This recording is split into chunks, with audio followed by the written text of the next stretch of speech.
This latest announced state of emergency by the Rowley administration is a declaration of surrender in the face of criminal elements. They have failed to come to terms with the criminal enterprise. They have failed to protect citizens.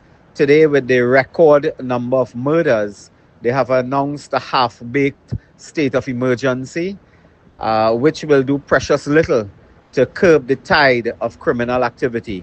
Mrs. Prasad Bisesa called since January this year for a state of emergency, which could have saved hundreds of lives if her call was heeded to.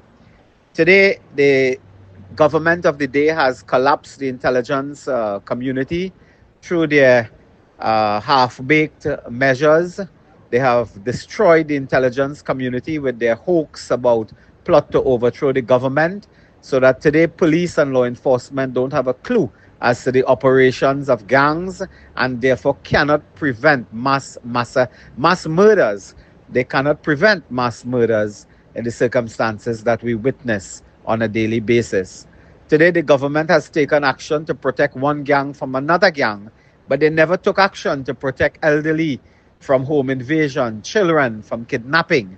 This is their final act of desperation and political gimmickry. It will serve them no good. The only thing that can bring change to this country now is to rescue this country by way of a general elections and the return of the United National Congress that has outlined a comprehensive agenda to attack crime, a comprehensive policy agenda to deal with crime fighting, legislation, policy, and program. During these difficult days, I call upon the police to be steadfast. Do not use this as an opportunity to abuse their powers under emergency laws.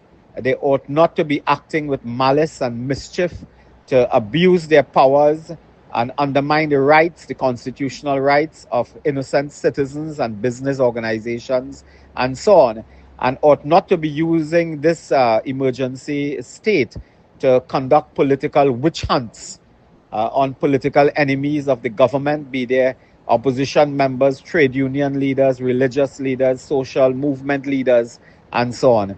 And the police will be held accountable by an incoming UNC administration for any and all acts of abuse during these emergency periods.